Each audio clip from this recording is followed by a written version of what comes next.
बहुत समय पहले की बात है। परीलोक में दो परियां रहा करती थी। वो दोनों दिखने में बहुत सुंदर थी। उनमें से एक का नाम था नैना परी और दूसरी का नाम कनक परी था। वो दोनों बहुत अच्छी सहेली हुआ करती थी। नैना परी कनक परी से बड़ी थी।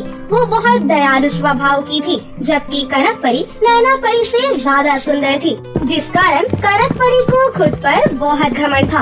अब वो दोनों परियां बड़ी हो चुकी थी। साथ ही उन दोनों परियों को परीलोक की दुनिया में रहना पसंद नहीं था। वो दोनों वहाँ रह रहकर बोर हो चुकी थी, क्योंकि उन्हें पृथ्वीलोक की दुनिया बहुत अच्छी लगती थी।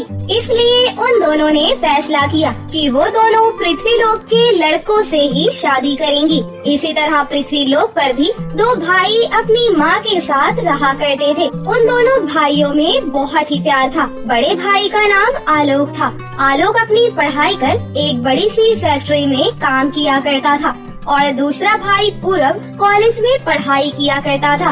एक दिन दोनों परियां परीलोक से पृथ्वीलोक पर घूमने आती हैं। तभी आलोक और पूरब भी दोनों जंगल की सैर कर रहे थे। उन दोनों को वो दोनों परियां पृथ्वीलोक पर आती हुई दिखाई देती है। दोनों परियां भी दोनों भाइयों को देखकर बहुत खुश होती है।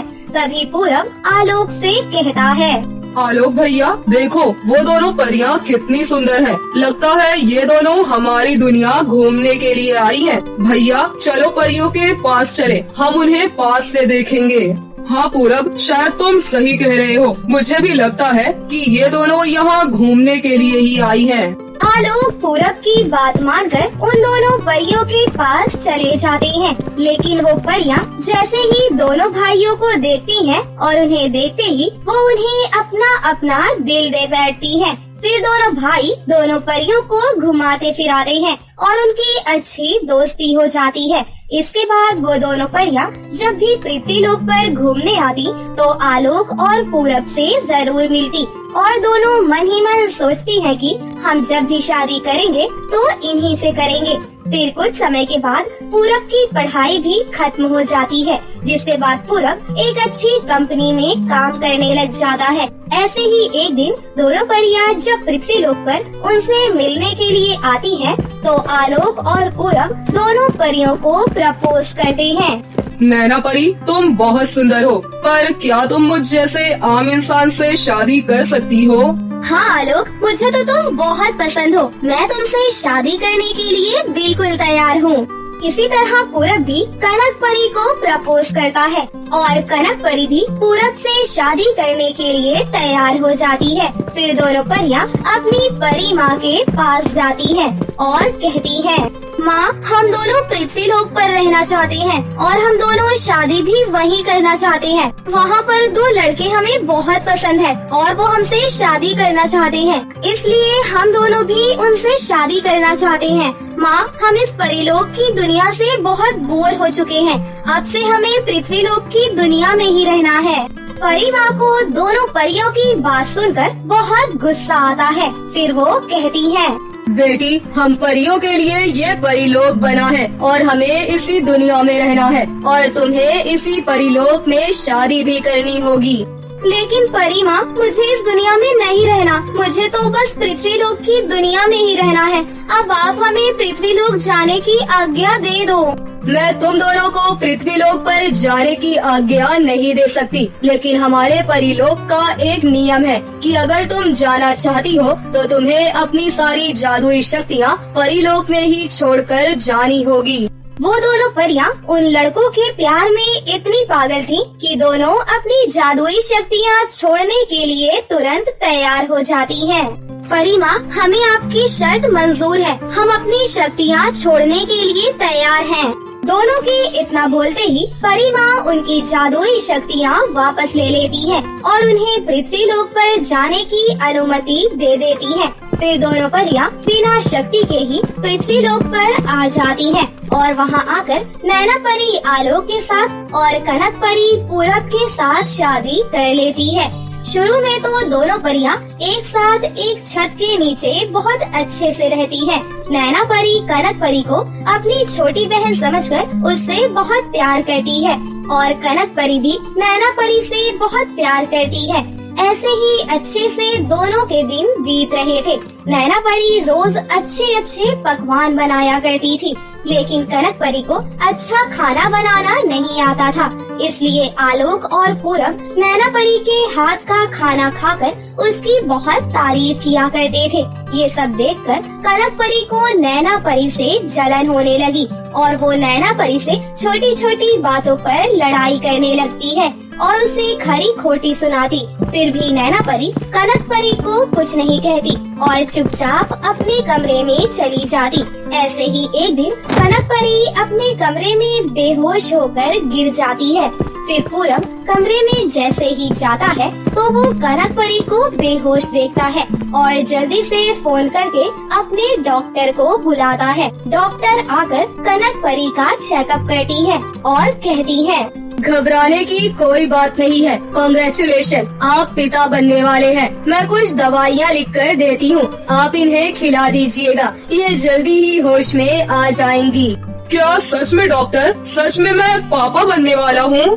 ये खबर सुनकर सभी बहुत ज्यादा खुश होते हैं। थोड़ी देर में कनक परी को भी होश आ जाता है। जब कनक परी को ये बात पता चलती है तो वो भी बहुत ज्यादा खुश होती है। अब नैना परी कनक परी की बहुत सेवा करती है, लेकिन फिर भी कनक परी नैना परी को ताने दिया करती और नैना परी से बोलती, नैना, मैं तो माँ बनने वाली हूँ, लेकिन तुम्हारी किस्मत में कहा, शायद तुम बाज हो बाज। मुझे तो लगता है कि तुम्हें कभी भी कोई संतान नहीं होगी। नैना परी ये सुनकर बहुत ज्यादा दुखी होती है और ऊपर वाले से प्रार्थना करती है, हे ऊपर वाले, तूने मुझे हर खुशी दी है, बस अब मुझे भी एक बच्चा दे दो। नैना परी की प्रार्थना सुनकर ऊपर वाला उसे भी कुछ ही दिनों में माँ बनने का सौभाग्य देता है। डॉक्टर की ये बात सुनकर नैना परी बहुत खुश होती है कि अब तो वो भी माँ बनने वाली है और घर वाले भी सभी बहुत खुश होते हैं क्योंकि अब उनके घर में दो दो खुशियाँ आने वाली होती हैं।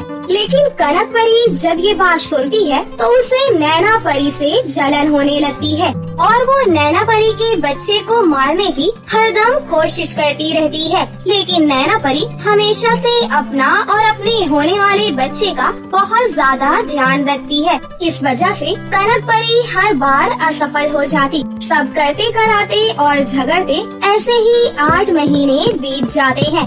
एक दिन वो दोनों अपना चेकअप कराने के लिए डॉक्टर के पास जाने वाली होती हैं। तभी कनक परी नैना परी को गिराने के लिए सीढ़ियों पर तेल गिरा देती है और वो दोनों जैसे ही बाहर जाने लगती हैं कि तभी नैना परी कहती है, कनक परी, मैं अपनी पहले की रिपोर्ट लाना भूल गई हूँ, तुम चलो, मैं रिपोर्ट लेकर अभी आती हूँ।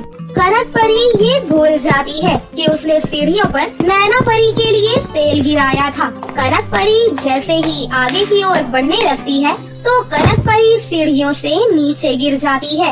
ये देखकर नैना परी कनक परी को उठाकर कमरे में लेकर जाती है।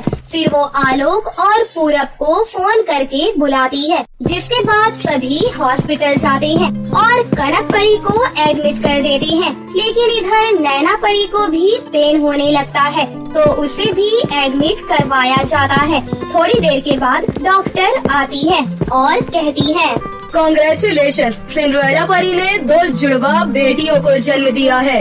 ये खबर सुनकर आलोक और पूरब दोनों बहुत खुश होते हैं। तभी पूरब डॉक्टर से कहता है, डॉक्टर, कनक कैसी है और उसे क्या हुआ है? सॉरी पूरब, कनक परी तो सही है, लेकिन हम उसके बच्चे को नहीं बचा पाए। ये खबर सुनकर पूरब दुखी हो जाता है और ये बात नैना परी भी सुन लेती है और वो पूरब को बुलाकर उससे कहती है, तुम उदास मत हो पूरब, मुझे 2 बेटियां हुई हैं, तुम इनमें से एक कनक परी को दे दो और हाँ, तुम उसके बच्चे के मरने की बात उसे मत बताना। ये लो पूरब, मेरी इस बच्ची को तुम कनक परी को दे दो। पूरब, नैना बिल्कुल सही कह रही है, तुम इस बच्ची को कनक परी को दे दो। पूरब नैना परी की इस दया से बहुत खुश होता है और नैना परी से कहता है, नैना, तुम्हारा बहुत बहुत धन्यवाद, तुम बहुत अच्छी हो और आप दोनों तो मेरे लिए ऊपर वाले का रूप हो।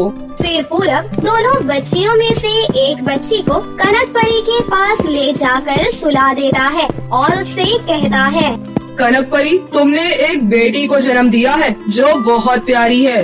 कनक परी भी इतना सुनते ही बहुत खुश होती है। कुछ समय के बाद सभी लोग घर आ जाते हैं। फिर एक दिन कनक परी की बेटी की तबीयत खराब हो जाती है, पर घर पर कोई भी नहीं होता। तभी नैना परी कनक परी के पास आती है और कहती है, अरे कनक परी, तुम्हारी बेटी को तो बहुत तेज बुखार है, इसे डॉक्टर के पास ले चलते हैं। नैना परी की बात सुनकर कनक परी गुस्से में कहती है, तुम चुप रहो नैना परी, मेरी बेटी को जरूर तुम्हारी ही नजर लगी होगी। कनक परी नैना परी को उल्टा सीधा सुनाकर अपनी बच्ची को डॉक्टर के पास लेकर जाती है। थोड़ी देर के बाद आलोक और पूरब घर आते हैं तो नैना परी को रोता हुआ देखकर उससे पूछते हैं, अरे नैना, क्या हुआ तुम्हें? तुम रो क्यों रही हो? फिर नैना परी आलोक को सारी बात बताती है और पूरब ये सब सुनकर कनक परी से बहुत गुस्सा हो जाता है। फिर कनक परी जब वापस घर आती है तो पूरब कनक परी को बहुत सुनाता है, कनक परी, आज जो तुमने किया वो बहुत गलत था। तुम्हें नैना परी को ऐसा नहीं कहना चाहिए था। पूरब, मैं नैना के साथ नहीं रह सकती, वो बहुत बुरी है, वो तो मेरी बच्ची को मारना चाहती है। कनक परी, ये तुम गलत बात कह रही हो। नैना परी तो बहुत अच्छी है। तुम्हें पता भी है कि ये बेटी तुम्हारी नहीं बल्कि नैना परी की है। वो अपनी ही बच्ची को क्यों मारना चाहेगी? कनक परी ये सब सुनकर बहुत दुखी होती है और अपने व्यवहार पर बहुत पछताती है कि उसने नैना परी को हमेशा गलत समझा। फिर कनक परी नैना परी के पास जाती है और उससे कहती है, सॉरी नैना परी, मैंने तुम्हारे साथ हमेशा बहुत गलत किया, लेकिन तुम दिल की कितनी अच्छी हो, तुम तो देवी का रूप हो, मुझे माफ कर दो, मैं अपने किए पर बहुत शर्मिंदा हूँ। अरे कनक परी, ऐसा मत कहो, मैंने तो हमेशा सब कुछ तुम्हारी खुशी के लिए किया था। इस तरह नैना परी कनक परी को माफ कर देती है और फिर सभी लोग एक साथ एक ही छत के नीचे हंसी खुशी से अपनी जिंदगी पहले की बात है। पृथ्वी से बहुत दूर बादलों के बीच परीलोक में 4 सहेलियां एक साथ रहा करती थी। चारों में बहुत ही ज्यादा अच्छी दोस्ती थी। वो एक दूसरे से बहुत ही ज्यादा प्यार करती थी और वो हमेशा एक साथ रहना चाहती थी। ऐसे ही एक दिन एक नदी के किनारे चारों सहेलियां बैठी आपस में बातें कर रही थी। अरे यार श्रुति, हम चारों सहेलियां बचपन से लेकर आज तक एक साथ है। हम कभी भी अलग नहीं हुए, हमेशा एक साथ रहती हैं। जहाँ भी जाती हैं, हम एक साथ ही जाती हैं। लेकिन यार अब हमारी शादी की उम्र हो चुकी है, शादी के बाद तो हम चारों को अलग ही होना पड़ेगा ना। अरे नहीं, ये तुम क्या कह रही हो? हम अलग कैसे हो सकते हैं? हम चारों एक हैं और हम कभी भी अलग नहीं होंगे, ये बात तुम जान लो। मैं तो जब भी तुम सबसे अलग होने के बारे में सोचती हूँ, मेरी तो जान ही निकलने लगती है। मैं तो जहाँ तुम्हारी शादी होगी वहीं पर अपनी शादी करूँगी। हाँ, ये बात तो श्रुति ने बिल्कुल ठीक कही। हम चारों सहेलियां अलग अलग शादी क्यों करेंगे? जहाँ 4 भाई होंगे हम वहीं पर शादी करेंगे ताकि हम शादी के बाद भी अलग ना हो, हमेशा एक साथ रहे। क्यों चांदनी, मैंने सही कहा ना? हाँ, तुम बिल्कुल ठीक कह रही हो, मैं तुम्हारी बात से बिल्कुल सहमत हूँ। हम चारों सहेलियां कभी अलग नहीं होंगी, हमारी शादी भी एक ही जगह होगी ताकि हम शादी के बाद भी अलग ना हो और एक साथ हंसी खुशी जीवन गुजार सके। अरे यार, हम कितने समय से पृथ्वी पर नहीं गए, चलो पृथ्वी पर घूम कर आते हैं, शादी वादी की बात बाद में करेंगे।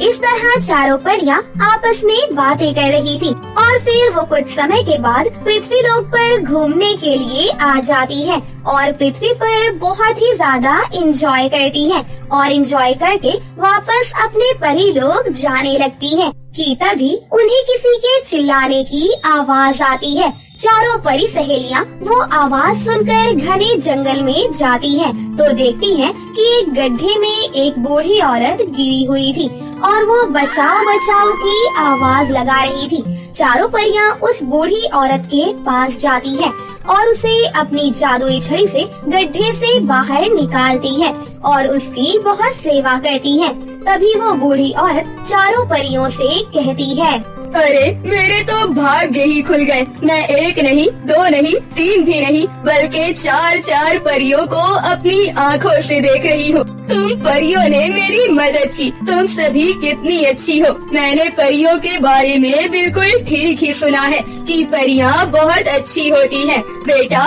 क्या तुम सभी मेरे घर तक चलोगी? मुझे बहुत खुशी होगी।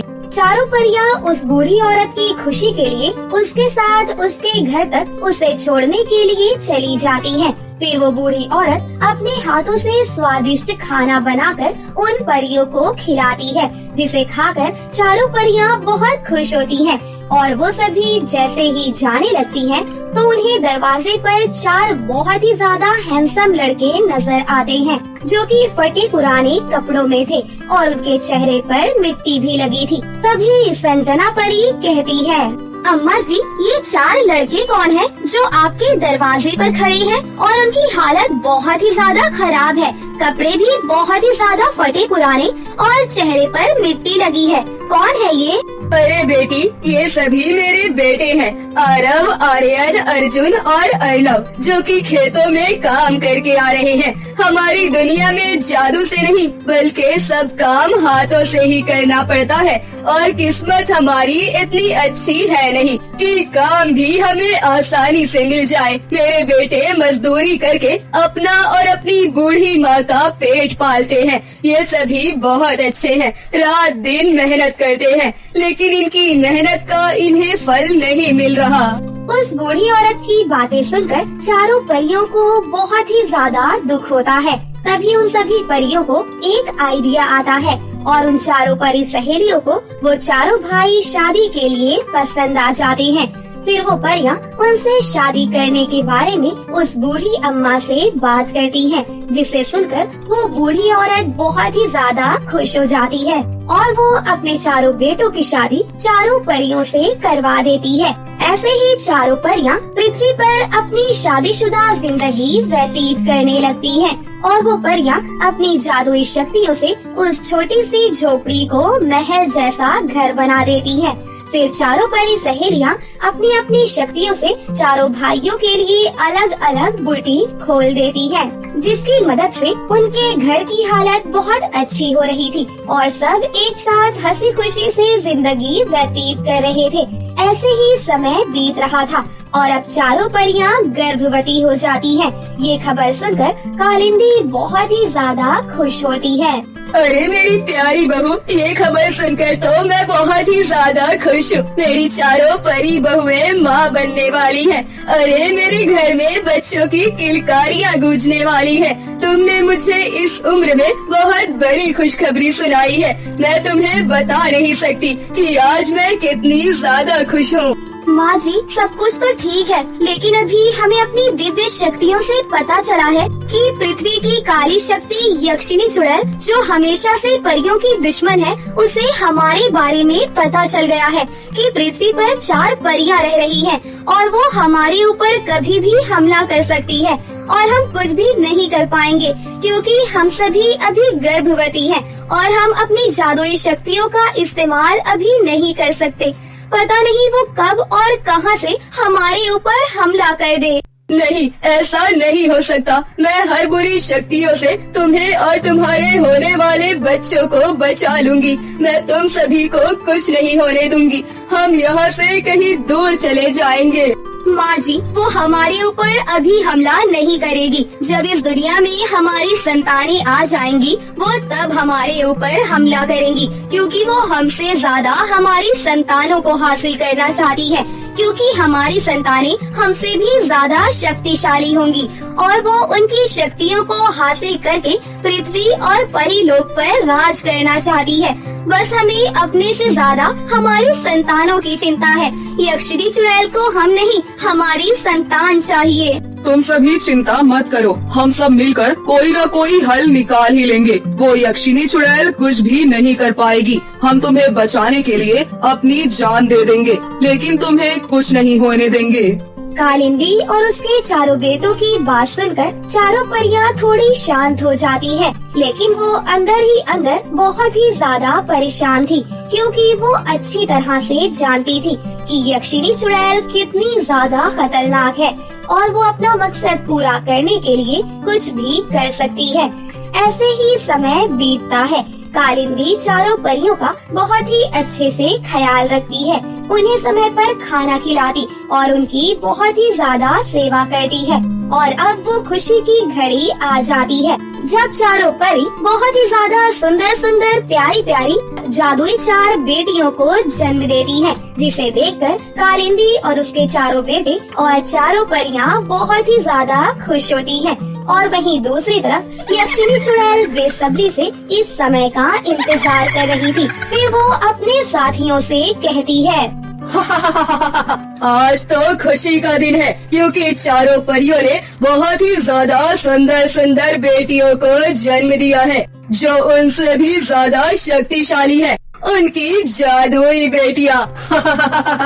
बेचारी अपनी किस्मत कैसे लिखवा कर आई है, दुनिया में आई और दुनिया से जल्दी ही वापस चली जाएंगी, मुझे ताकतवर शक्तिशाली बनाकर। बेचारी दुनिया को भी नहीं देख पाएंगी। ऐसा कहकर यक्षिणी चुड़ैल अपने साथियों के साथ चारों परियों की जिंदगियों को तहस नहस करने आ जाती है। जहाँ सब इतने ज्यादा खुश थे, वहाँ उनकी खुशियों को ग्रहण लगाने यक्षिणी चुड़ैल आ जाती है। वो उनके घर को चारों तरफ से घेर लेती है और चारों तरफ से वहाँ पर आग लगा देती है। तभी चारों परियां कालिंदी से कहती हैं, माँ जी, हमने कहा था ना, यक्षिणी चुड़ैल हमारी बेटियों को नहीं छोड़ेगी। हम हमारी बेटियों को कुछ नहीं होने देना चाहते। माँ जी, हमसे वादा करो कि आप हमारी बेटियों को बहुत दूर ले जाओगी और कभी भी इनकी जादुई शक्तियों को उजागर नहीं होने दोगी। हमारी बेटियों को कभी भी उनकी जादुई शक्तियों का इस्तेमाल मत करने देना, क्योंकि जब ये अपनी जादुई शक्तियों का इस्तेमाल करेंगी, उसी समय दुष्ट यक्षिणी चुड़ैल को पता चल जाएगा कि हमारी बेटियां कहाँ पर हैं। आप हमसे वादा करो कि हमारी बेटियों को कुछ नहीं होने दोगी। मैं तुम्हें कुछ भी नहीं होने दूंगी और मैं कहीं नहीं जा रही। यक्षिणी चुड़ैल का सामना करूंगी। माँ जी, यक्षिणी चुड़ैल काली शक्तियों के साथ वापस आई है और हम नहीं चाहते कि हमारी वजह से आप और हमारी बेटियों को कोई भी नुकसान पहुँचे। आप बात को मानिए और इन्हें कहीं दूर ले जाइए। अगर जिंदगी रही तो हम दोबारा जरूर मिलेंगे, अगर नहीं तो हमारी बेटियों का बहुत अच्छे से ख्याल रखना। संजना परी, हम चारों भाई तुम सबको छोड़कर कहीं नहीं जाने वाले। माँ, आप हमारी बेटियों को लेकर यहाँ से चली जाइए। कालिंदी चारों परियों की जादुई बेटियों को लेकर वहाँ से चली जाती है। वो जाना तो नहीं चाहती थी, लेकिन चारों परियां उसे अपनी अपनी कसम दे देती है, जिस वजह से उसे जाना पड़ता है। और चारों परियां और उनके पति यक्षिणी चुड़ैल से लड़ाई करते हैं, लेकिन यक्षिणी चुड़ैल चारों भाइयों को एक ही झटके में मौत के घाट उतार देती है।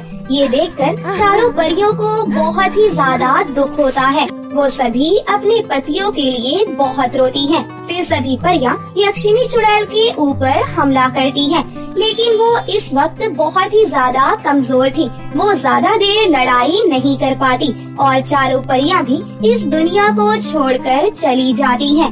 लेकिन वो जाते जाते यक्षिणी चुड़ैल को बहुत ही ज्यादा कमजोर कर देती है। ऐसे ही काफी साल बीत जाते हैं। कालिंदी चारों परियों की बेटियों को बहुत अच्छी तरह से पालती है और उनकी जादुई शक्तियों को कभी भी उजागर नहीं होने देती। लेकिन 18 साल के बाद कालिंदी को बहुत चिंता होने लगती है। आज ये चारों बहनें 18 साल की हो गई। अब तो मैं चाहकर भी उनकी शक्तियों को नहीं रोक सकती। 18 साल से पहले तो मैंने उनकी शक्तियों को रोक कर रखा, लेकिन अब मैं उनकी शक्तियों को दुनिया के सामने आने से कैसे रोकूंगी? वो सभी परियों की जादुई 4 बेटियां हैं। मैंने अपनी 4 परी बहुओं को तो खो दिया, लेकिन अपनी 4 पोतियों को नहीं खो सकती। अरे दादी, आप किन ख्यालों में खोई हुई हो? क्या हुआ दादी? आप आज भी हमें बाहर जाने से क्यों मना कर रही हो? आज तो हमारा जन्मदिन है। हम चारों बहनें अब 18 साल की हो चुकी हैं और आप हमें बाहर भी नहीं जाने दे रही। क्यों दादी? आज तो आप हमें बाहर जाने दीजिए ना। हाँ दादी, ये बिल्कुल ठीक ही तो कह रही है। आप हमेशा हमें घर में छुपा कर रखती है, जैसे कोई बुरी शक्ति हमें छीन कर ले जाएगी। अरे दादी, हम आपको छोड़कर कहीं नहीं जाने वाले। आप इतना क्यों डरती हैं? इस घने जंगल में छुप कर रहती हैं, कभी भी बाहर नहीं जाने देती। आज तो जाने दीजिए। 18 साल बाद भी आप हमें घर के अंदर कैद क्यों करना चाहती हैं? काश हम अपना जन्मदिन बहुत धूमधाम से मना पाते। शनाया इतना ही कह पाती है और शनाया की जादुई शक्तियों से उनका घर महल में बदल जाता है और उनके सामने स्वादिष्ट स्वादिष्ट पकवान, बहुत बड़ा केक और वही चारों बहनों के कपड़े बहुत ही सुंदर सुंदर कपड़ों में बदल जाते हैं। ये देखकर चारों बहनें चौंक जाती हैं और कालिंदी को भी पता चल जाता है कि उनकी शक्तियाँ अब असर करने लगी है। तभी शनाया कहती है, दादी, ये जादू कैसे हुआ? मैंने तो सिर्फ ये कहा था कि हम अपना जन्मदिन धूमधाम से मना पाते और ये सब कुछ हमारे सामने आ गया। दादी, आप हमसे क्या छुपा रही हैं? लगता है अब तुम्हें सच बताना ही पड़ेगा। दादी, कैसा सच? चारों बहनों के पूछने पर कालिंदी अपनी चारों पोतियों को सच बताना शुरू करती है कि वो कौन है, कहाँ से आई है और यक्षिनी चुड़ैल के बारे में भी, जिसे सुनकर चारों बहनों को बहुत दुख होता है। उस दुष्ट चुड़ैल ने हमसे बचपन में ही हमारी माँओं को छीन लिया, हमारे पिताओं को हमसे छीन लिया, हमें अनाथ कर दिया। हम परियों की बेटियां होकर भी एक मामूली सी जिंदगी गुजार रहे थे। आप इतनी उम्र में इतनी मुश्किलों से हमारा पालन पोषण करती है, जबकि हमारे पास जादुई शक्तियाँ भी हैं। सिर्फ उस यक्षिनी चुड़ैल की वजह से हम उसे नहीं छोड़ेंगे। हम उससे अपनी माँ का और अपने पिताओं का बदला लेकर ही रहेंगे।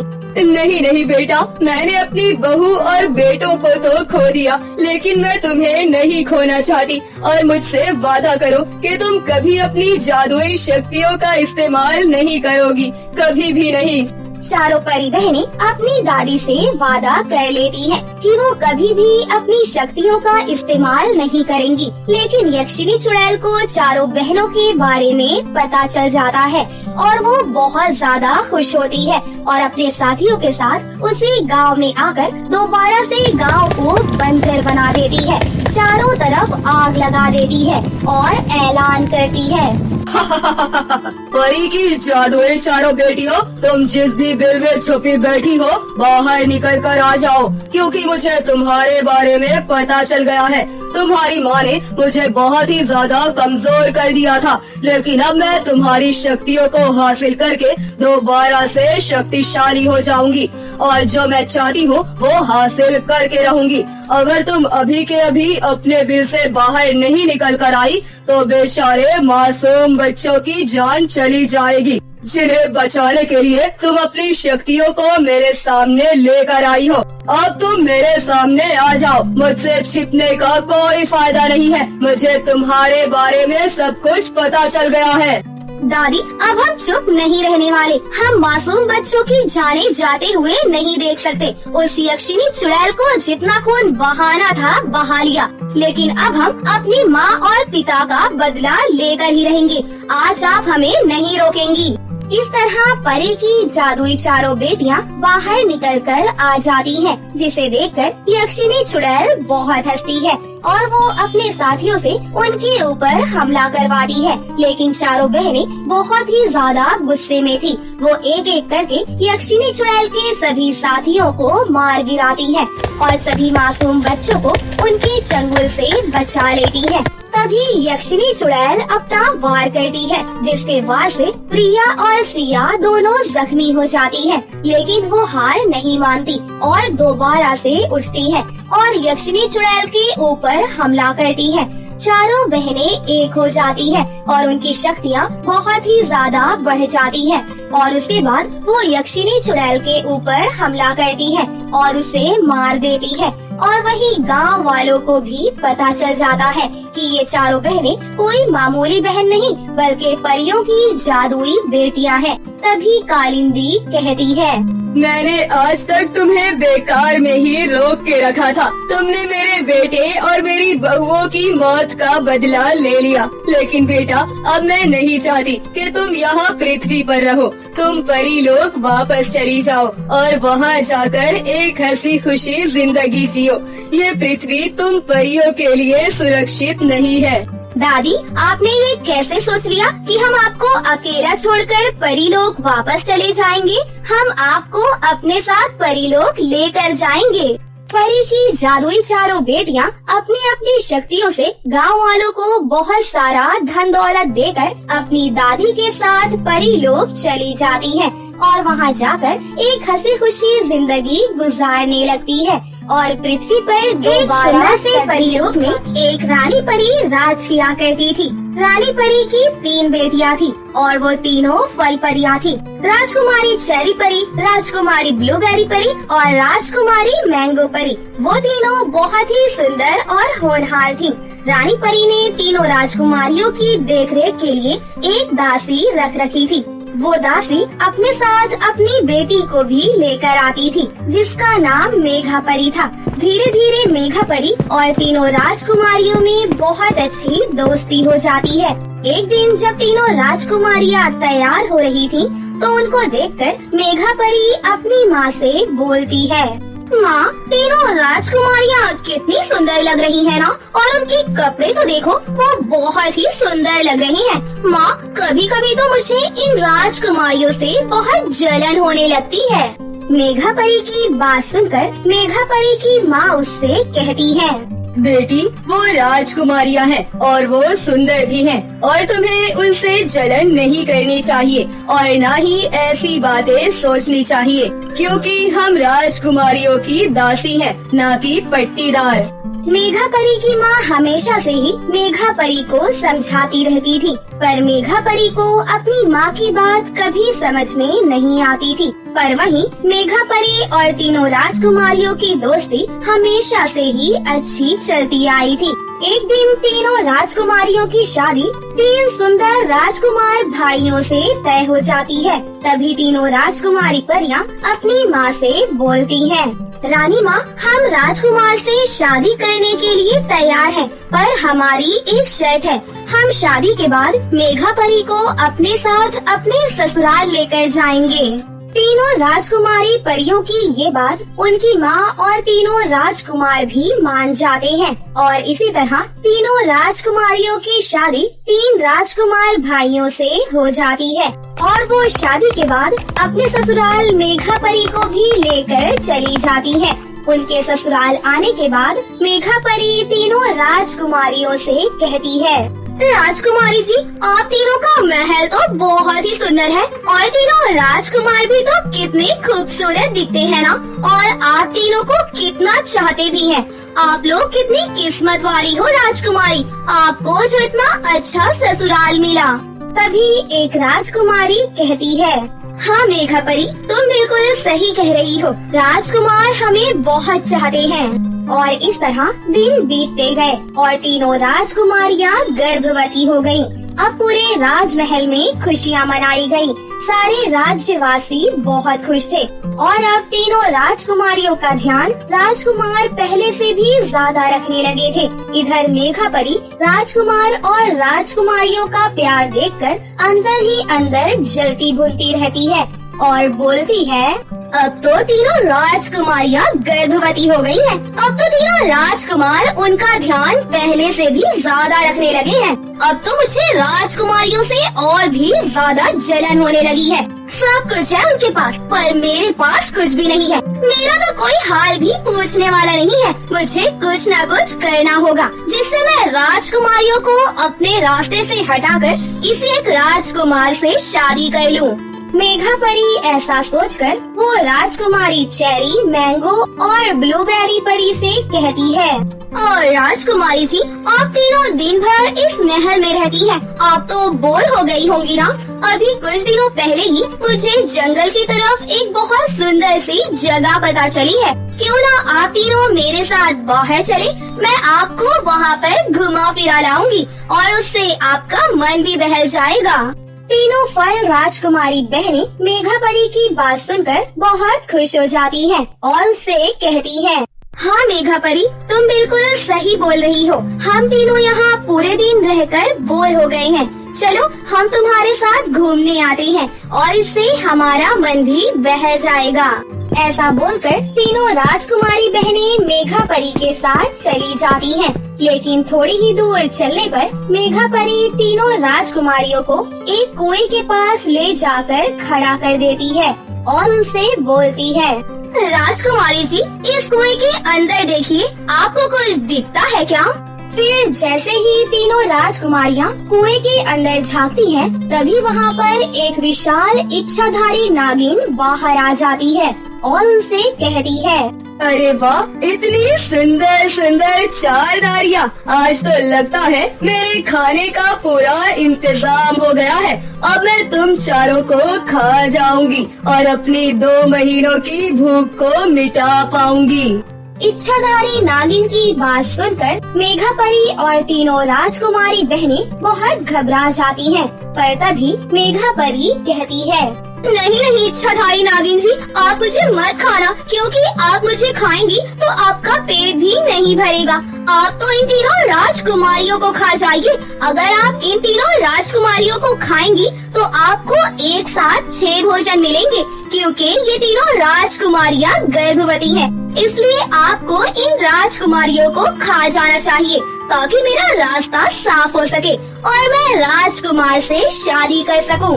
तीनों राजकुमारी परी मेघा परी की बात सुनकर बहुत घबरा जाती हैं और आश्चर्य से कहती हैं, मेघा परी, ये तुम क्या कह रही हो? तुम तो हमारी रक्षा के लिए हो ना? पर तुम ऐसा क्यों कह रही हो? तुम हमें इस नागिन के मुंह में क्यों ढकेलना चाह रही हो? राजकुमारी की बात सुनकर मेघा परी गुस्से से कहती है, चुप कर राजकुमारी, मैं तुम्हें इसलिए यहाँ लेकर आई हूँ क्योंकि मुझे पता था कि इस कुएं में एक इच्छाधारी नागिन रहती है जो सबको खा जाती है। मैं तुम तीनों से तंग आ चुकी हूँ, क्योंकि तुम्हारे पास सब कुछ है पर मेरे पास कुछ नहीं। ऊपर से तुम तीनों इतनी सुंदर भी हो। मुझे तुम लोगों से बहुत जलन होती है, इसीलिए मैं तुम लोगों को यहाँ लेकर आई हूँ, ताकि ये इच्छाधारी नागिन तुम्हें खा सके और अपना पेट भर ले और मुझे तुम तीनों से छुटकारा मिले।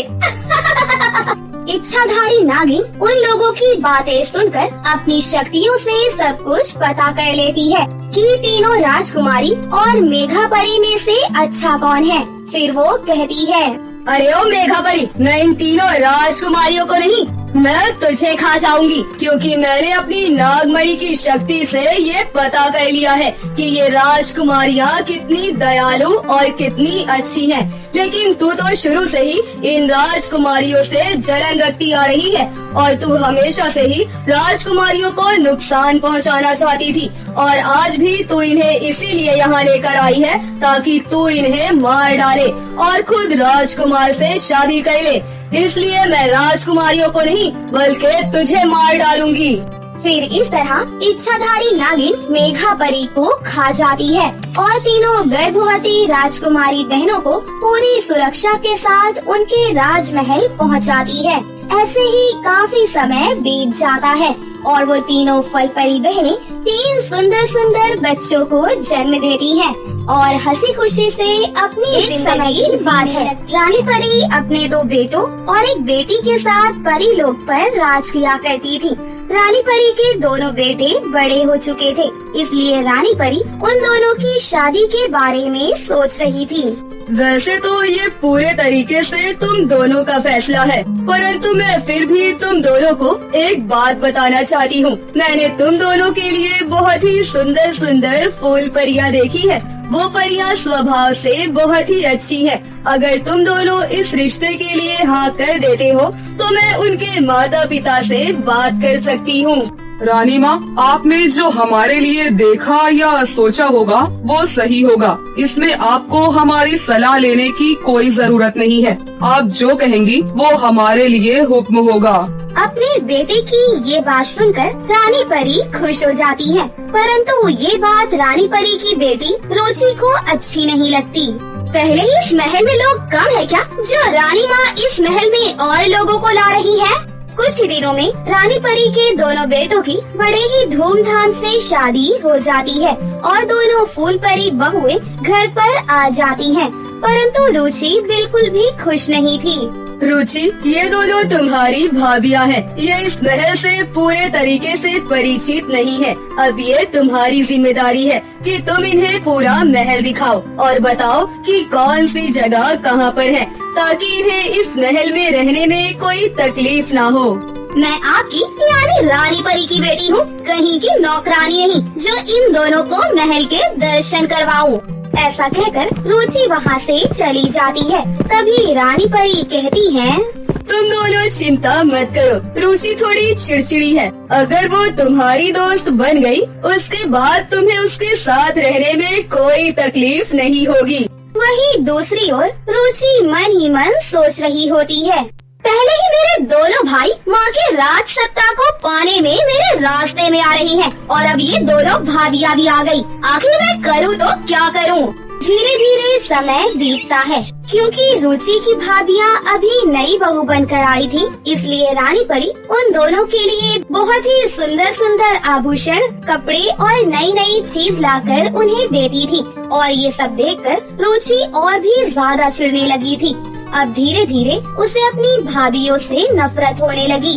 अब बहुत हो चुका, जब से ये दोनों इस महल में आई हैं, तब से माँ तो मुझे जैसे भूल ही गई है। कोई भी मुझ पर ध्यान ही नहीं देता। पर अब और ऐसा नहीं चलेगा। अब मैं ज्यादा दिन इन दोनों को यहाँ टिकने नहीं दूंगी।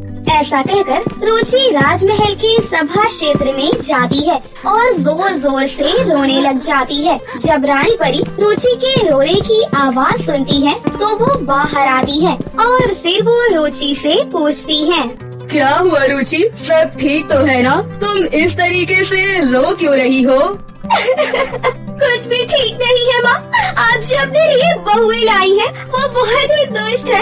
अभी मैं उनके कक्ष के सामने से गुजर रही थी, तभी मैंने उनकी हंसी सुनी। वो दोनों बातें कर रही थी कि ये बुढ़िया कब टपकेगी और कब हम दोनों इस परीलोक की रानी बनेंगे। इसमें गलत क्या है? मेरी मृत्यु के बाद इनको ही ये सब मिलने वाला है। बेटा, तुम कुछ ज्यादा ही सोच रही हो। जाओ अपने कक्ष में और आराम करो। ऐसा कहकर रानी परी वहाँ से चली जाती है। ये आइडिया तो पूरे तरीके से बेकार हो गया, पर मेरे पास और भी आइडियाज हैं। इसके बाद रुचि रानी परी का सबसे कीमती हार चुपके से चुराकर उसे अपनी भाभियों के कमरे में रख देती है। फिर रानी परी जैसे ही उस हार को इधर उधर ढूंढने लगती है, तभी वहाँ पर रुचि आ जाती है। क्या हुआ माँ, आप कुछ ढूंढ रही हैं क्या? हाँ बेटा, मेरा हार सुबह से मिल नहीं रहा है। वही हार जो मैं सभा में जाने से पहले पहनती हूँ। पता नहीं मैंने उसे कहाँ रख दिया। तुम्हारे पास है क्या? मेरे पास नहीं है, पर मुझे ऐसा लग रहा है मैंने उसे कहीं पर देखा था। अरे हाँ, मुझे याद आया, आपका वो हार तो मैंने आपकी बहू के हाथ में देखा था। कहीं उन्होंने ही तो उसे नहीं चुराया। इसके बाद रानी परी दोनों बहुओं को बाहर बुलाती है और सारी बात बताती है। नहीं रानी माँ, हम भला आपका हार क्यों चुराएंगे? आपने हमें इतने प्यारे प्यारे आभूषण दिए हैं, हमें आपका हार चुराने की क्या जरूरत है? हाँ, दीदी सही कह रही है। और वैसे भी हम आपकी बहुत इज्जत करते हैं, हम ऐसी हरकत कभी नहीं कर सकते। माँ, ये दोनों झूठ बोल रही है। मैंने इनके कमरे में वो हार देखा था। आप रुकिए, मैं अभी देखकर आती हूँ। ऐसा कहकर रुचि अपनी भाभीियों के कमरे में जाती है और उसने जहाँ पर हार रखा था वहाँ से उठाकर ले आती है और रानी परी को दिखाते हुए कहती है, ये देखो माँ, ये रहा आपका हार। देखा, मैंने कहा था ना, आपकी बहुओं ने ही इसे चुराया है। अरे ये इसे क्यों चुराएंगी? हो सकता है मैंने ही गलती से ये उनके कमरे में रख दिया हो। वैसे भी मेरी याददाश्त आजकल कमजोर हो गई है। अच्छा लाओ, जल्दी से मुझे ये हार दे दो, मुझे सभा में जाना है। ऐसा कहकर रानी परी वहाँ से चली जाती है और रुचि का ये आइडिया भी फेल हो जाता है। माँ आखिर इन दोनों पर इतना विश्वास क्यों करती है? मैंने तो सोचा था कि अब की बार माँ इन दोनों को महल से बाहर निकाल ही देंगी, पर नहीं, उन्होंने तो इन दोनों को डांटा तक नहीं। पर चाहे जो हो जाए, मैं अपनी कोशिश जारी रखूंगी, पर अब की बार मैं कुछ ऐसा करूंगी कि कोई सोच भी नहीं सकता। रुचि अपनी साजिश रचने में फिर से लग जाती है। यहाँ दूसरी ओर दोनों बहुएं रानी परी को खुशखबरी देती हैं कि वो माँ बनने वाली हैं। रानी परी ये बात सुनकर बहुत खुश हो जाती है। सच में बहुओं, तुम दोनों ने तो मुझे बहुत बड़ी खुशखबरी दी है। अब इस घर में छोटे छोटे बच्चों की किलकारियाँ गूंजेंगी। सुनो बेटा, तुम दोनों अब से कोई काम नहीं करोगी। मैंने तुम्हारे कमरे के बाहर 2 दासियाँ तैनात कर दी है। अगर तुम्हें किसी भी चीज की जरूरत होती है तो तुम उन्हें आवाज लगा देना। अब से तुम दोनों को केवल अपना ही नहीं बल्कि 2 नन्ही जानों का भी ख्याल रखना है। सब बहुत खुश थे, परंतु जब ये बात रुचि को पता चलती है तो उसके गुस्से का कोई ठिकाना नहीं रहता। पहले 2, फिर 4 और अब 6, आखिर कितने दावेदार मेरी इस गद्दी के सामने आएंगे? और अब मुझे जल्दी करनी होगी। अगर इन दोनों ने अपने बच्चों को जन्म दे दिया फिर तो मैं कुछ भी नहीं कर पाऊंगी। ऐसा सोचकर रुचि रानी परी के पास जाती है और कहती है, माँ, आपको याद है जब आप कुछ सालों पहले धरती पर गई थी और आपकी जादुई छड़ी गायब हो गई थी, तो एक पृथ्वीवासी औरत ने आपकी बहुत मदद की थी। हाँ, मैं उस औरत को भला कैसे भूल सकती हूँ? वो तो साक्षात ऊपर वाले का रूप थी मेरे लिए। हाँ माँ, लेकिन अभी उनकी तबीयत बहुत खराब है। कुछ परियां पृथ्वी लोक पर गई थी, उन्होंने ही मुझे ये बात बताई। माँ, मैं तो कहती हूँ आप एक बार उनसे मिल आइए, वरना क्या पता उन्हें कुछ हो गया तो आप सिर्फ पछताते ही रह जाएंगी। बात तो तुम्हारी बिल्कुल सही है। ठीक है, मैं पृथ्वी लोक पर जा रही हूँ। तुम अपनी भाभीियों का अच्छे से ध्यान रखना, उन्हें अभी देखभाल की जरूरत है। और मेरी गैर मौजूदगी में तुम परी लोक पर भी नजर रखना। ऐसा कहकर रानी परी पृथ्वी लोक पहुँच जाती है और उस औरत को तलाश करने लगती है। फिर एक जगह पर रानी परी को उस औरत की झलक दिखाई देती है।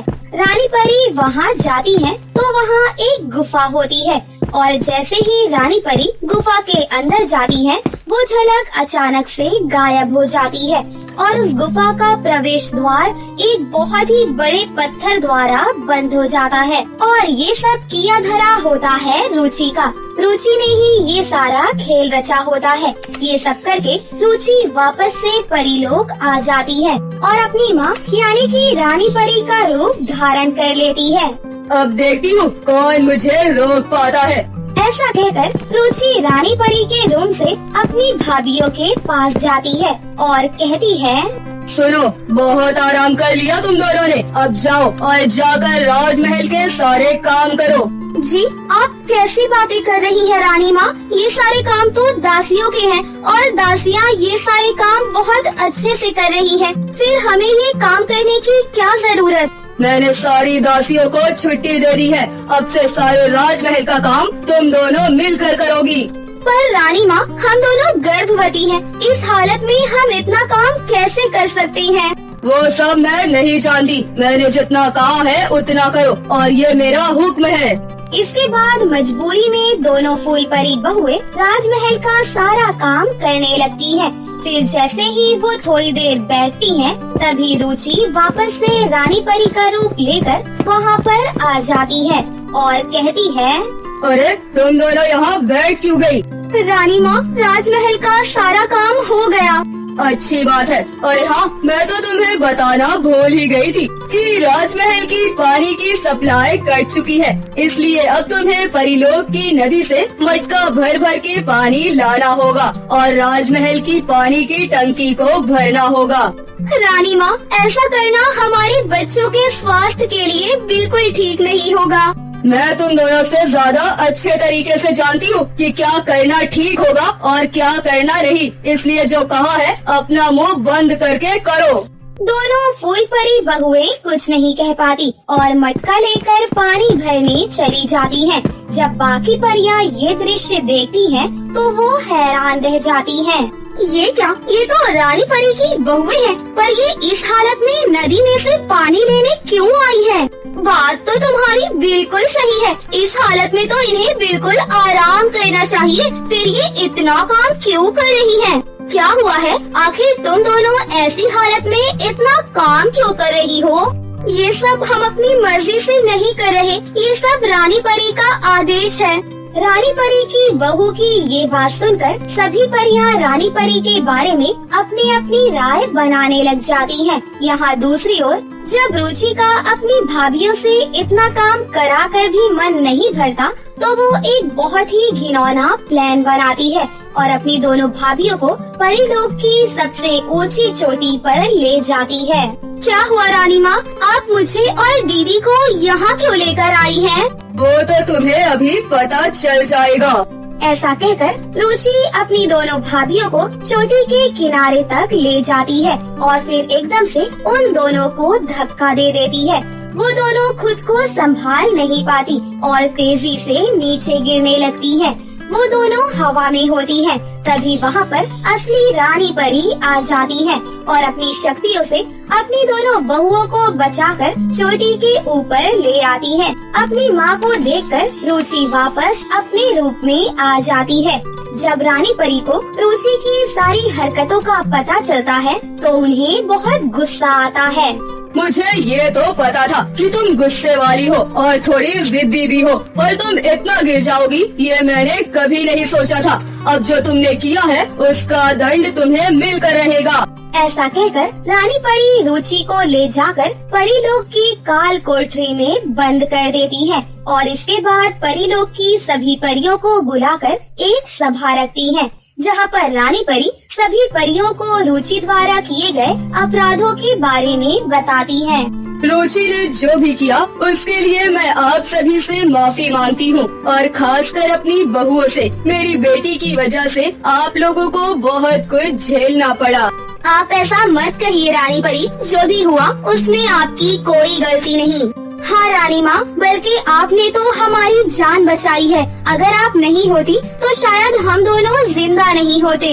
इसके बाद वो दिन ऐसे ही बीत जाता है और फिर कुछ महीनों बाद दोनों फूल परी बहुएं बहुत ही सुंदर सुंदर बच्चों को जन्म देती हैं।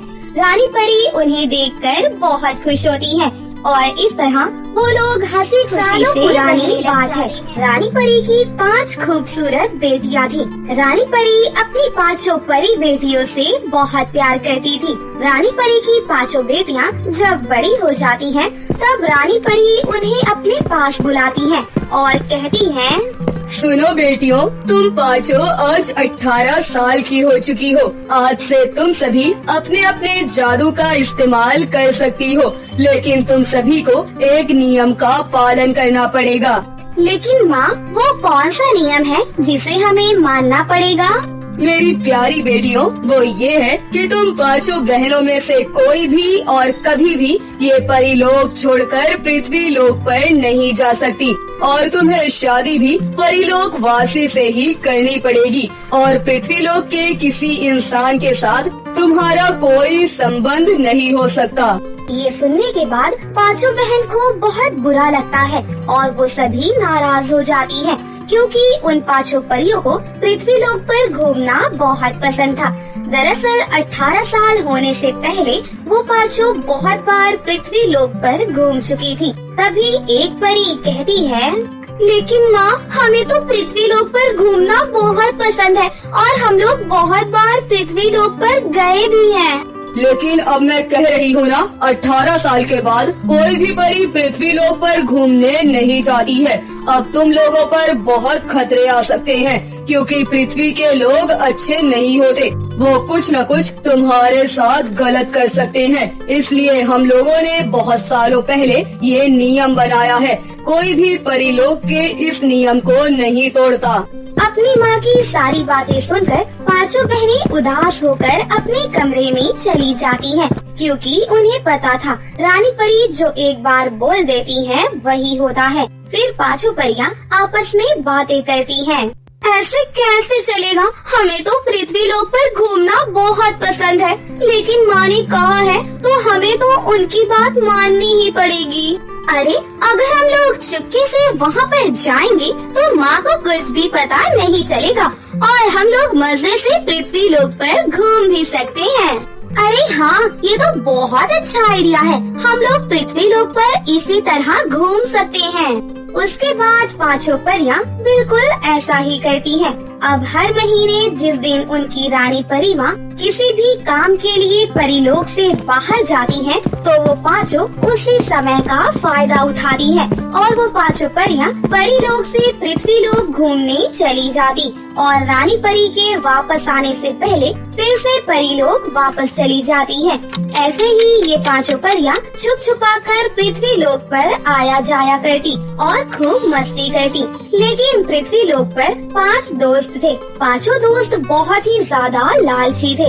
एक दिन उन पांचों दोस्तों को पता चल जाता है कि 5 परियां पृथ्वी लोक पर घूमने आती हैं, तो वो पांचों दोस्त मिलकर आपस में एक प्लान बनाते हैं कि उन पांचों परियों को अपने प्यार के जाल में कैसे फंसाना है। और बिल्कुल ऐसा ही होता है। कुछ ही दिनों में वो पांचों परियां उन पांचों लड़कों के प्यार में फंस जाती हैं और वो सभी शादी करने का फैसला करते हैं। जब ये बात पांचों बहनें अपनी माँ यानी कि रानी परी को बताती हैं, तो रानी परी बहुत गुस्सा हो जाती हैं। तुम लोगों ने मेरी बात नहीं सुनी। तुम लोग पृथ्वी लोक पर जाती रही और अब चाहती हो कि पृथ्वी के इंसान से शादी करना है। ऐसा हरगिज नहीं होगा। अगर तुम्हें उन पृथ्वी वासियों से शादी करना है तो मैं तुम्हें हमेशा के लिए इस परीलोक से बाहर निकाल दूंगी। ठीक है माँ, अगर आप हमारी पसंद को नहीं पसंद करती हो तो हम पांचों बहनें भी यहाँ पर नहीं रह सकती। हम पृथ्वी लोक पर अपने अपने पति के साथ खुश रहेंगे। इतना बोलकर वो पांचों बहनें जाने लगती हैं। तभी रानी परी बोलती हैं, रुको, अगर तुम लोग पृथ्वी लोक पर जाओगी और मेरे नियम का उल्लंघन करोगी तो मैं तुम पांचों की सारी जादुई शक्तियाँ छीन लेती हूँ। तुम्हें जादुई शक्ति पाने का कोई हक नहीं है। तुम सिर्फ मामूली इंसान की तरह ही पृथ्वी लोक पर रहोगी। इतना कहकर रानी परी पांचों परी बहनों की सारी जादुई शक्तियाँ ले लेती हैं और उन पांचों को आम इंसान बनाकर परी लोक से बाहर निकाल देती हैं और उन्हें पृथ्वी पर भेज देती हैं। पृथ्वी पर पहुंचकर पांचों बहनें बहुत खुश होती हैं और वो सभी उन लड़कों से शादी कर लेती हैं। शादी के कुछ महीने बाद ही वो पांचों परी बहनें गर्भवती हो जाती हैं और ये खुशखबरी वो अपने पांचों पतियों को सुनाती हैं और साथ ही उन्हें ये भी पता चलता है कि उन पांचों परियों के पास अब कोई भी जादुई शक्ति नहीं है। उसके बाद उनके पति पांचों दोस्त आपस में बात करते हैं कि अरे यार, हमने तो सोचा था इन पांचों परियों के पास बहुत सारी जादुई शक्तियाँ होंगी। हम सभी उन शक्तियों का इस्तेमाल करके बहुत अमीर बन जाएंगे, लेकिन इनके पास तो कोई भी जादुई शक्ति नहीं है। हाँ यार, मैंने भी ऐसा ही सोचा था, लेकिन कोई बात नहीं। अब जब इनके पास कोई जादुई शक्तियाँ है ही नहीं, तो हम उन्हें क्यों झेल रहे हैं। ऐसा करते हैं कि हम उन्हें छोड़कर कहीं और चले जाते हैं और किसी अमीर लड़की को फंसाते हैं। हाँ, और वैसे भी इस घर का किराया तो अब पूरा हो गया है। चलो अब इन्हें यहीं छोड़ दो। इतना बोलकर पांचों दोस्त अपनी गर्भवती पत्नियों को बिना कुछ बोले ही गायब हो जाते हैं और वो पांचों परी बहनें भी जादुई शक्ति के बगैर अपने अपने पतियों को ढूंढती हैं। अब पृथ्वीलोक पर पांचों बेचारी गर्भवती परियों की हालत बहुत खराब होती है। वो अपने अपने पतियों को ढूंढ ढूंढ कर थक जाती हैं, लेकिन वो उन्हें नहीं मिलते। तभी एक परी बोलती है, हमें हमारी माँ की बात माननी चाहिए थी। हमने माँ की बात ना मानकर इतनी बड़ी गलती कर दी है। अब हमारा इस दुनिया में कोई नहीं है। अब हमारा क्या होगा? हाँ बहन, अब हम अपनी माँ से कैसे मदद मांगे? हम क्या करेंगे? कुछ समझ में नहीं आ रहा। हमने प्यार में पड़कर बहुत बड़ी गलती कर दी।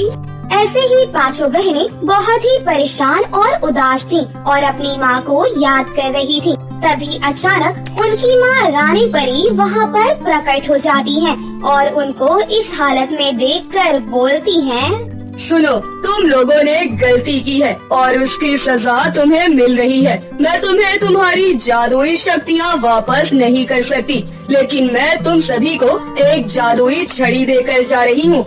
इस जादुई छड़ी की मदद से तुम जो भी मांगोगी तुम्हें वो मिल जाएगा। इसकी मदद से दुनिया में एक अच्छा जीवन बिताना। माँ, हमसे बहुत बड़ी गलती हो गई। हमने जिन पर भरोसा किया वो छोड़कर हमें चले गए। और माँ, आपको कैसे पता चला कि हम मुसीबत में हैं? बेटी, मैं हमेशा से ही तुम लोगों पर नजर रख रही थी और मैं कभी भी अपने परिलोक के नियम को नहीं तोड़ सकती। इसलिए मैं तुम सभी को अपने साथ वापस नहीं ले जा सकती।